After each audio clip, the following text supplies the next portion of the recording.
அம்மன் அருள் TV நேயர்களுக்கு அன்பான வணக்கங்கள். உங்கள் பாரம்பரிய அருள்வாக்கு ஜோதிடர் பாலசுப்ரமணியன். அடியனின் அன்பு வணக்கங்கள். என்றும் குருவழியில் குருவை நேசிப்போம், குருவை போற்றுவோம். அன்பார்ந்த குரு வாரிசு அன்பர்களே, இந்த குரு வாரிசு அன்பர்கள் நம்ம ஏன் சொல்றோம் அப்படின்னா, ஒவ்வொருத்தருக்குள்ளேயுமே பாத்தீங்க அப்படின்னா ஒரு குரு பகவான் இருக்காரு. அதனாலதான் குரு வாரிசு அன்பர்களே நம்ம சொல்றோம். இப்போ நம்ம எதை பத்தி பார்க்க போறோம் அப்படின்னா, மாத பலன். இந்த குரோதி வருடம் பிறந்து இந்த குரோதி வருஷத்துல பாத்தீங்க அப்படின்னா வைகாசி மாத பலன், சித்திரை மாத பலன் பார்த்தோம். அடுத்து பாத்தீங்க அப்படின்னா வைகாசி மாத பலன். தமிழ் மாதத்துல பாத்தீங்க அப்படின்னா என்னென்ன சுப நிகழ்ச்சிகள் வருது, என்னென்ன அசுபமான நிகழ்ச்சிகள் வருது, இது எல்லாமே பாத்தீங்க அப்படின்னா நல்ல நாள், கெட்ட நாள், கரி நாள், இது எல்லாமே தொடர்ச்சியா பார்க்க போறோம். இந்த தமிழ் மாசம் வைகாசி மாசத்துல பாத்தீங்க அப்படின்னா முகூர்த்த நாட்கள். மெயினா பாத்தீங்க அப்படின்னா ஒரு சுபகாரியம் பண்ணணும், ஒரு நல்லது பண்ணணும் அப்படின்னாலே பாத்தீங்க அப்படின்னா நமக்கு முகூர்த்த நாள்கள் தான் தேவைப்படுது. இந்த முகூர்த்த நாள்கள்ல பாத்தீங்க அப்படின்னா 20ஆம் தேதி ஞாயிற்றுக்கிழமை, 2/6/2024 இங்கிலீஷ்க்கு. இதே பாத்தீங்க அப்படின்னா தமிழ்ல 20ஆம் தேதி, 27ஆம் தேதி, 28ஆம் தேதி, 30ஆம் தேதி. இந்த 4 முகூர்த்தங்கள் பாத்தீங்க அப்படின்னா நல்ல மெயினான முகூர்த்தமா இருக்கு. இந்த முகூர்த்தத்தை நல்ல ஒரு காரியத்துக்கு பாத்தீங்க அப்படின்னா பயன்படுத்துறது ரொம்ப ரொம்ப ஒரு சிறப்பான ஒரு விஷயம். இந்த வைகாசி மாசத்துல பாத்தீங்க அப்படின்னா மெயினா வைகாசி விசாகம் வருது. இந்த விசாக நட்சத்திரங்கிறது பாத்தீங்க அப்படின்னா ஒரு ரொம்ப விசேஷமான, வைகாசி மாசத்திலேயே விசாகம் நட்சத்திரங்கிறது பாத்தீங்க அப்படின்னா ரொம்ப விசேஷமான ஒண்ணு. அதுலயும் அக்னி நட்சத்திரம் ஓடிக்கிட்டு இருக்கு. அக்னி நட்சத்திரம்னா கத்திரி வெயில் சொல்றோம்ல, இந்த கத்திரி வெயில் பாத்தீங்க அப்படின்னா கிட்டத்தட்ட ஒரு 27 நாட்கள் ஓடுது. சித்திரை மாதம் 21ஆம் தேதியே ஆரம்பிச்சிருது. அதாவது 4/5/2024 ஆரம்பிச்சு வைகாசி அதாவது 18ஆம் தேதி முடியுது. 31/5/2024 இந்த கத்திரி வெயில் முடியுது. கிட்டத்தட்ட 27 நாட்கள் இது நடைமுறையில இருக்கு. இது கத்திரி வெயில்ல வெயிலினுடைய தாக்கங்கள் கொஞ்சம் அதிகமாகவே இருக்கும், கண்டிப்பாக இருக்கும். அதுலேயும் பாத்தீங்கன்னா வைகாசி விசாகம் அப்படிங்கிறது பாத்தீங்க அப்படின்னா 22ஆம் தேதி வருது. வைகாசி மாதம் 22ஆம் தேதி வைகாசி விசாகம். இது ரொம்ப பெரிய விஷயம். இந்த குரோதி வருஷத்துல வைகாசி மாசம் 1ஆம் தேதி, இந்த 1ஆம் தேதியில இருந்து 30ஆம் தேதிக்குள்ள ஒவ்வொரு ராசிக்குமே, அதாவது 12 ராசிக்குமே எப்படிப்பட்ட பலனை கொடுக்க போகுது அப்படிங்கிற ஒரு விஷயத்த நம்ம தெளிவா பார்க்க போறோம். அன்பார்ந்த தனுசு ராசி அன்பர்களே, தனுசு ராசி அப்படின்னாலே இந்த காலபுருஷரின் தத்துவப்படி 9வது ராசி. இந்த 9 அப்படிங்கிறது பாத்தீங்க அப்படின்னா அப்பாவை குறிக்கும். இந்த இது கிரகங்களுடைய அடிப்படையிலையும் சரி, இந்த 9 அப்படின்னாலே பாத்தீங்க அப்படின்னா அப்பா அப்படிங்கிறத நம்ம சொல்லுவோம். இந்த 9வது ராசி உங்களுடைய ராசிக்கும் உங்களுக்கு 4 அப்படிங்கிறது 4 அப்படிங்கிறது பாத்தீங்க அப்படின்னா உங்களுக்கு 4 மீன ராசி. அவருடைய 2க்குமே ராசிநாதன் குரு பகவான் தான். அவர் உங்களுக்காக 5ஆம் இடமான பூர்வ புண்ணிய ஸ்தானத்துல இருந்து 6ஆம் இடமான சத்ரு ஸ்தானத்துக்கு பயிற்சி ஆகிறார். எப்ப? சித்திரை மாசமே பயிற்சி ஆயிட்டார். இந்த வைகாசி மாத பலன் நம்ம பார்த்துக்கிட்டு இருக்கோம். இந்த வைகாசியில உங்களுக்கு இந்த தனுசு ராசியை பொறுத்தவரை என்ன நடக்கும் அப்படிங்கிறத நம்ம பார்க்க போறோம் விரிவா. இந்த தனுசு ராசியினுடைய அதிபதி பாத்தீங்க அப்படின்னா குரு பகவான் 6ஆம் இடமான சத்ருஸ்தானத்துல இருந்து உங்களுடைய 10ஆம் இடமான தொழில் ஸ்தானத்தை பார்க்கிறாரு. உங்களுடைய 12ஆம் இடமான அயனம் சயனம் போகம்னு சொல்லக்கூடிய இடத்த பார்க்கிறாரு. உங்களுடைய 2ஆம் இடத்தை பார்க்கிறாரு. தனஸ்தானம், வாக்குஸ்தானம், குடும்பஸ்தானம், அடிப்படை கல்வி ஸ்தானத்தை பார்க்கிறார். அப்ப குரு இருக்கக்கூடிய இடத்தை விட பார்க்கக்கூடிய பார்வைக்கு பலன் அதிகம். குரு பார்த்தால் கோடி நன்மை சொல்றோம். நான் சொல்லக்கூடிய பலன் பாத்தீங்க அப்படின்னா எந்த ராசிக்கு 12 ராசிக்குமே பொதுப்படையான பலன் சொல்லிக்கிட்டு இருக்கேன். என் வாழ்க்கையில நான் ஒரு நல்ல உயர்வை சந்திச்சேன்னு சொன்னவங்களும் உண்டு. இந்த நிறைய பேர் பாத்தீங்க அப்படின்னா கமெண்ட் பண்ணிருக்கீங்க, என் வாழ்க்கையில ஒரு வெற்றியே இல்லை, எனக்கு நல்லது நடக்குமா அப்படின்னுலாம் நிறைய பேர் மெசேஜ் பண்ணிருக்கீங்க. ஒரு சிலருக்கு நம்ம மெசேஜை பார்த்து பதில் சொல்றதுக்கான வாய்ப்பு கிடைக்குது. ஆனால் ஒரு சிலருக்கு வந்து பார்த்தீங்க அப்படின்னா நமக்கு அட்டன் பண்ண டைம் இருக்குது இல்லை. யாருக்கா இருந்தாலுமே வந்து பார்த்தீங்க அப்படின்னா இந்த ஒரு நடக்கக்கூடிய ஒரு விஷயங்கள் அவரவருடைய கர்ம வினையை பொறுத்து, அவருக்கு என்ன நல்லது நடக்குது கெட்டது நடக்குது அப்படிங்கிறது அவரவருடைய கர்ம வினையை பொறுத்து, அவருடைய விதி ஜாதகத்தினுடைய அமைவை பொறுத்து இன்னைக்கு என்ன நடக்குது அப்படிங்கிறது வந்து பார்த்தீங்க அப்படின்னா விதி ஜாதகத்துல உங்க ஜனன ஜாதகத்துல ஒரு குழந்தை பிறக்குது அப்படின்னா பிறந்த உடனே ஜாதகம் எழுதுறது இல்லை. விதி ஜாதகம் உங்களுடைய கரு என்னைக்கு உருவாகுதோ அன்னைக்கே உருவாகிடுது ஜாதகம். அந்த ஜாதகம் வந்து பார்த்தீங்க அப்படின்னா கருவினுள்ள எவ்வளவு நாளைக்கு அந்த குழந்தை இருக்கு, அது இருந்து என்னைக்கு பிறக்குதோ அதனுடைய கர்ப்பத்தில் இவ்வளவு நாள் செல் நீக்கி இருப்பு இவ்வளவுன்னு நம்ம எழுதுறோம் அப்படின்னா அதுதான் விதி ஜாதகம். அந்த விதி ஜாதகத்தினுடைய அடிப்படையில் அந்த கிரகங்களுடைய அமைவு நல்ல நிலையில இருக்கா கெட்ட நிலையில இருக்காங்கிறது பார்க்கறது விதி ஜாதகத்தினுடைய அமைப்பு. இன்னைக்கு நடைமுறையில தசாபுத்தி காலங்கள் உங்களுக்கு நல்லா இருக்கா சிறப்பா இருக்கா அது ரொம்ப ரொம்ப முக்கியம். அதையும் தாண்டி இந்த கிரகங்களுடைய அடிப்படையில கிரகங்கள் உங்களுக்கு சாதகமா அமையுதா, நல்ல நிலையில அமர்ந்திருக்கா, கோச்சார பலன், அது ரொம்ப முக்கியம். அதைத்தான் நம்ம விதி மதி கதி மூணுமே சொல்றோம். அப்ப இந்த இதுகள்ல மாத பலன் நம்ம சொல்றோம் அப்படின்னா வருஷத்துக்கு உண்டான பலன் எப்படி சொல்றோம்? இந்த குரோதி வருஷத்துக்கு உண்டான பலன் போட்டோம். அப்ப அந்த வருஷத்துக்கும் என்ன நடக்கும் அப்படிங்கிற ஒரு விஷயத்த சொன்னோம். இந்த நீண்ட நாள் பயணம் செய்யக்கூடிய கிரகங்கள் சனி பகவான், ராகு கேது, குரு பகவான், இது மூணுமே வந்து நம்ம என்னன்னா வருஷத்துக்கு உண்டானதை எடுத்து நம்ம பலனா சொல்றோம். இந்த மாத பலன் சித்திரை வைகாசி நம்ம போட்டுக்கிட்டு இருக்கோம், ஜனவரி பிப்ரவரி இது நம்ம போட்டுக்கிட்டு இருக்கோம். இதுவே வந்து ஜனவரிக்கு சொல்றோம் அப்படின்னா அது தமிழ் மாசத்துல பாதி மாசம் வந்துடும், தமிழ் மாசத்துக்கு சொல்றோம் அப்படின்னா இங்கிலீஷ் மாசத்துல பாதி மாசம் வந்துடும். அப்போ அதுல மட்டும்தான் கொஞ்சம் ஒரு மாற்றங்கள் 15 நாளையில என்ன வருது அப்படிங்கிறத பார்க்கும்போது இந்த மாற்றங்கள் என்ன நடக்கு அப்படிங்கிறத வைகாசி மாத பலனை இப்போ நம்ம விரிவாக பார்த்துருவோம். உங்களுக்கு 6ஆம் இடத்துக்கு வந்து பயிற்சி ஆகி உங்களுக்கு வந்து பார்த்தீங்க அப்படின்னா சூரியன், குரு, புதன், சுக்கிரன் எல்லாமே வந்து ஒரு மாறுது இந்த வைகாசி மாசத்துல. அப்போ மாறும் பொழுது இந்த உங்களுடைய 10ஆம் இடமான தொழில் ஸ்தானத்தை பார்க்குறாரு. தொழிலில் 10ல் வந்து கேது. அப்போ தொழிலில் வந்து கண்டிப்பாக நீங்கள் அடி வாங்கியிருப்பீங்க. இதுக்கு முன்னாடி வந்து பார்த்தீங்க அப்படின்னா உங்களுக்கு பாக்கியஸ்தானத்தில் இருந்த 4ஆம் இடத்துல இருந்து 5ஆம் இடத்துக்கு நகர்ந்த குரு பகவான் அவர் வந்து பார்த்தீங்க அப்படின்னா உங்களுடைய ராசியை இந்த தனுசு ராசியை வந்து 9ஆம் பார்வையாக சிறப்பு பார்வையாக பார்த்தாரு.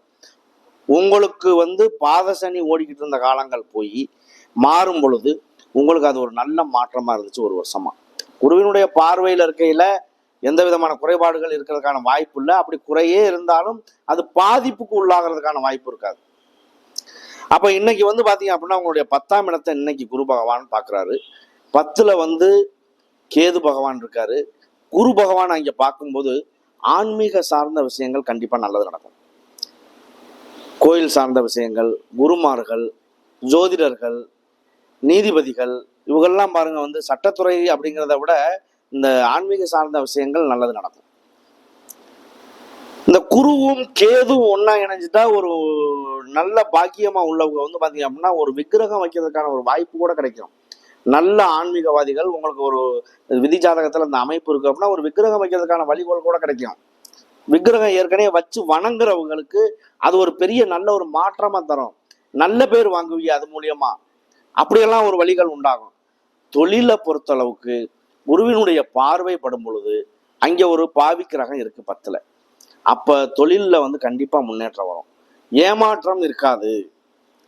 இதை மெயினா ஏன் சொல்றோம் அப்படின்னா 10ல் ஒரு பாவி கிரகம் இருந்தால் தொழில்ல எந்த வகையிலையும் நீங்க ஏமாற மாட்டீங்க. இதே குரு பகவான் மட்டும் இருக்காருன்னு வச்சுக்கோங்க, அந்த 10ல் இருக்காரு அப்படின்னா ஒருத்தர் வந்து காசு வந்து ஜாமான் வாங்கிட்டு நாளைக்கு தரானே அப்படிங்கிற ஒரு இதை சொல்றாரு அப்படின்னா சரிப்பா போயிட்டு வா அப்படிங்கிற இறக்க சிந்தனை வந்துடும். ஆனா அந்த பாவி கிரகம்னு ஒண்ணு இருந்துச்சு அப்படின்னா அவர் சொல்றதுக்கு முன்னாடி நீங்க காசை கேட்டு வாங்கிடுவீங்க. ரெண்டுக்கும் உள்ள வித்தியாசம் அதுதான். அப்ப இந்த விஷயத்தை பொறுத்தளவுக்கு 10லும் ஒரு பாவி கிரகம் இருப்பதோடு குருவினுடைய பார்வைப்படும் பொழுது குரு இருக்கக்கூடிய இடத்தை விட பார்க்கக்கூடிய பார்வைக்கு பலன் அதிகம். அதனால குரு பார்த்தால் கோடி நன்மை, தொழில் மூலமா சம்பாதிக்கிறதுக்கான ஒரு வழி வாய்ப்புகள் உங்களுக்கு கண்டிப்பா உண்டு. உங்களுடைய 12ஆம் இடத்தை பார்க்கிறார். உங்களுடைய 12ஆம் இடத்தை பார்த்து உங்களுடைய 6ஆம் இடத்துல இருந்து பார்க்குறாரு. இது ரொம்ப விபரீத ராஜயோகம்னு சொல்லலாம். ரொம்ப ரொம்ப பெரிய விஷயம். 12ஆம் இடத்தை 6ஆம் வீட்டு அதிபதியோட சேர்ந்து பார்க்குறாரு. அது ரொம்ப பெரிய விஷயம். உங்களுக்கு வந்து புதன், சுக்கிரன், சூரியன், குரு எல்லாம் பார்க்கும்போது சூரியன் தான் எல்லா வேலையும் வாங்கி செய்வார். குருவா செயல்படுவார், சுக்கிரனா செயல்படுவார், புதனா செயல்படுவார், சூரியனா செயல்படுவார். அப்போ எப்படி இருக்கும்? இதில் ஏதாவது குறை சொல்ல முடியுமா? வாழ்க்கையில் கணவன் மனைவி ஒற்றுமை குறைபாடுகள்ல இருந்து வந்த நீங்க சுகபோகமான ஒரு வாழ்க்கைக்குள்ள போக போறீங்க. புதுசா திருமணம் பண்ணவங்களுக்கு குழந்தை கருவுகள் உருவாகிறதுக்கான ஒரு வாய்ப்புகள் கிடைக்கும். வெளியூர், வெளிநாடு அது சம்பந்தமா போறதுக்கான ஒரு வாய்ப்புகள் கிடைக்கும். கல்யாணம் பண்றதுக்கு முன்னாடி போனாலும் சரி, பண்ணிட்டு போனாலும் சரி, வாய்ப்புகள் எப்படி பார்த்தாலுமே ஒரு நல்லதா இருக்கிறதுக்கான ஒரு வாய்ப்புகள் கிடைக்கும். அப்ப இந்த 12ஆம் இடத்துக்கு உண்டான வேலை அதுதான். 2ஆம் இடத்தை பார்க்கிறாரு. உங்களுடைய ராசிக்கு 2ஆம் இடத்தை அவர் பார்க்கும் பொழுது 2 அப்படிங்கிறது தனம், வாக்கு, குடும்பம், வருமானம், படிப்பு, இதெல்லாமே அடிப்படை கல்வி எல்லாமே 2ஆம் இடம் தான். அப்ப இந்த 2ஆம் இடத்துக்குள்ள வந்து குடும்பமும் அதுக்குள்ள வந்துடுது. தனம்னா பணம், வரவு செலவுகள். இதுக்கு முன்னாடி பண வரவு செலவுகள் கம்மியா இருந்துச்சு அப்படின்னா கண்டிப்பா வரும். நீங்க என்ன தொழில் பண்ணிக்கிட்டு இருந்தாலும் சரி, தொழில் மூலமா வரக்கூடிய வருமானங்கள் அதிகரிக்க வாய்ப்பு உண்டு. ரியல் எஸ்டேட்டு, குடுக்கல் வாங்கல், பைனான்ஸ் தொழில் பண்றவங்க, இப்ப நகை தொழில் பண்ணக்கூடியவர்கள், நகை ஆசாரி, நகை செய்யறவங்க, இந்த மாதிரி எல்லாம் வந்து பாத்தீங்க அப்படின்னா அவங்களுக்கு ஒரு நல்ல மாற்றங்கள் உண்டாகும். வாழ்க்கையில இந்த குருவினுடைய பார்வை படக்கூடிய இடத்துக்கு அது மூலியமா வரக்கூடிய வருமானங்கள். தங்கம், பொன்னன், தங்கத்துக்கு சொந்தக்காரர் குரு பகவான் தான். குழந்தை கரு உருவாகும் சொல்றான், கருவுக்கு உருவாகிறவர் குரு பகவான் தான். அவர் சுக்கிரனோட சேர்ந்து பண்றார். சுக்கிரன் சுகபோகம்னு ஏன் சொல்றான்? ஆணாக இருந்தால் சுக்கிலம், பெண்ணாக இருந்தால் ஸ்ரோனிதம். இது ரெண்டுமே சுக்கிரனுடைய காரகம். அப்ப இந்த சுக்கிரனாகப்பட்டவரோட சேர்ந்து பண்ணும் பொழுது குழந்தை வந்து ஒரு கரு உருவாகுதுன்னா நல்ல அறிவுத்திறனை பெறும். அந்தந்த நேரங்கள்ல எந்த நேரத்துல அந்த பார்வைகள்ல இருக்கக்கூடிய கிரகங்களுடைய அடிப்படையில உருவாகுதோ அந்த கிரகத்தினுடைய ஆதிக்கம் அந்த குழந்தைக்கு கண்டிப்பா உருவாகும். அந்த நட்சத்திரத்திலேயே குழந்தை பிறக்கும். அதுவும் வந்து அந்த அதிதேவதனுடைய அனுக்கிரகம் இருக்கும்போது அந்த பேரே வந்து பாத்தீங்க அப்படின்னா அந்த மாதிரி பேர் தான் அமையும். இப்ப சுருக்கமா சொல்லணும் அப்படின்னா முருகனுடைய எது இருக்குன்னா சரவணன்னு பேர் வைப்பாங்க, பாலசுப்ரமணியன் பேர் வைப்பாங்க. அது வந்து பாத்தீங்க அப்படின்னா முருகப்பெருமானுடைய அருள் பெற்றது.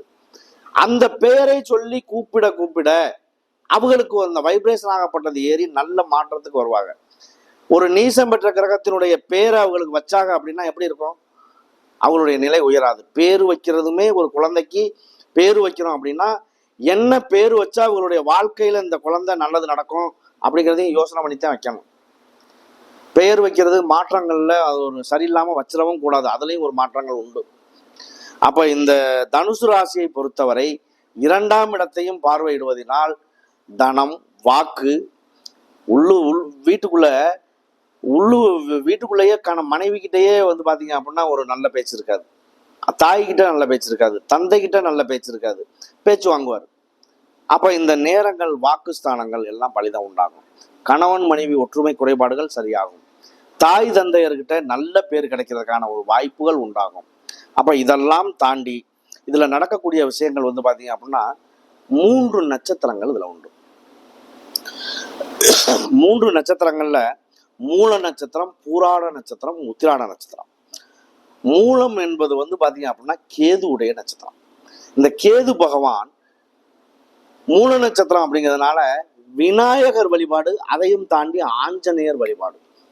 சனிக்கிழமை நீங்க ஆஞ்சநேயர் வழிபாடு பண்றீங்க அப்படின்னா உங்களுடைய வாழ்க்கையில மூல நட்சத்திரக்காரர்கள் சனிக்கிழமை ஆஞ்சநேயர் வழிபாடு பண்றீங்க அப்படின்னா அதை விட ஒரு பெரிய விஷயம், பாக்கியமான விஷயம் உங்களுக்கு வேற எதுவுமே இல்லை. பக்கத்துல இருக்கக்கூடிய ஆஞ்சநேயருக்கு வழிபாடு பண்ணுங்க. அவருக்கு நீங்க செய்யக்கூடிய வேண்டுதல்களை செய்யுங்க. எந்த வகையிலையும் முன்னேற்றங்கள் ஏற்படும். பொதுவா பழமொழி சொல்லுவாங்க, ஆண் மூலமா இருந்தா அரசாலும். இந்த பெண்களுக்கு வந்து மூல நட்சத்திரம் இருந்தாக்கும் வந்து பாத்தீங்க அப்படின்னா மாமனாருக்கு ஆகாது, இப்படியெல்லாம் சொல்லுவாங்க. அது அவரவருடைய கர்ம வினை விதி பலனை பொறுத்து. மாமனாரு அப்படின்னா ஆகாதுன்னு ஏன் சொல்றோம் அப்படின்னா மாமனாரா இருக்கவர் சூரியனா இருப்பார், இந்த பொண்ணு கேதுவா இருக்கிறது வந்து பாத்தீங்க அப்படின்னா, கேது அப்படின்னா பாம்பு. பாம்பு சூரியனை மறைக்குது அப்படிங்கிறத நம்ம கேள்விப்பட்டிருப்போம். சூரிய கிரகணம், சந்திர கிரகணம் சொல்றது பாம்பு மறைக்குதுன்னு சொல்லித்தான் நம்ம கேள்விப்படுறோம். அப்ப அந்த மாதிரி ஒரு குடும்ப தலைவனை மறைக்கக்கூடிய தன்மை இந்த மூல நட்சத்திரத்துக்கு உண்டுன்னு சொல்றாங்க. இதுதான் மாமனாருக்கு ஆகாதுன்னு சொல்றதுக்கான ஒரு காரணம், வேற ஒன்றும் கிடையாது. அப்ப இருந்தாலும் அது வந்து பாத்தீங்க அப்படின்னா, ஆகுமா ஆகாதா அப்படிங்கிறது அவரவருடைய விதி பலனை பொறுத்து ஜாதகத்தை வச்சுதான் முடிவு பண்ணணும். நான் பொதுவான பலன் சொல்லிக்கிட்டு இருக்கேன். சரி, அடுத்து வந்து பாத்தீங்க அப்படின்னா பூராட நட்சத்திரம். பூராட நட்சத்திரம் பூரம், அதாவது வந்து பாத்தீங்க அப்படின்னா சுக்கிரனுடைய நட்சத்திரம். பூராட நட்சத்திரம், பரணி, பூரம், பூராடம் மூணுமே சுக்கிரனுடைய நட்சத்திரம். இந்த பூராட நட்சத்திரம் வந்து பாத்தீங்க அப்படின்னா 4 பாதமுமே அதுல வரும். இந்த பூராட நட்சத்திரக்காரர்களுமே இந்த சுக்கிரனுடைய நட்சத்திரங்கிறதுனால வாழ்க்கையில சகல விதமான இன்பங்களை அனுபவிச்சு சுகபோகமாக வாழக்கூடிய ஒரு தன்மையை கொண்டவர்கள். கார் இருக்கும், பங்களா இருக்கும், நல்ல கணவன் இருக்கும், நல்ல மனைவி இருக்கும், குழந்தைகள் இருக்கும், ஆடம்பரமான ட்ரெஸ் பண்ணுவாங்க, காஸ்ட்லியான ட்ரெஸ்ஸு, காஸ்ட்லியான காரு, வாகனம், வீடு வந்து பெரிய மாளிகை, எல்லா வகையிலையுமே வாழ்க்கையில இன்பங்களை அனுபவிக்கக்கூடிய கிரகம் அப்படின்னா சுக்கிரன். அது சாதகமா உங்களுக்கு அமையுது அப்படின்னா எந்த வகையிலையுமே குறைபாடுகள் இருக்காது. அப்ப சுக்கிரனாகப்பட்டவர் உங்களுடைய விதி ஜாதகத்துல பாருங்கன்னு சொல்றதுக்கான காரணம் என்ன?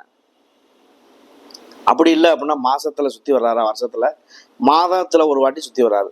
அப்போ உங்களுக்கு சாதகமான இடத்துல வரையில அந்த சுக்கிரனாகப்பட்டவர் நல்லது பண்ணிடுவார்.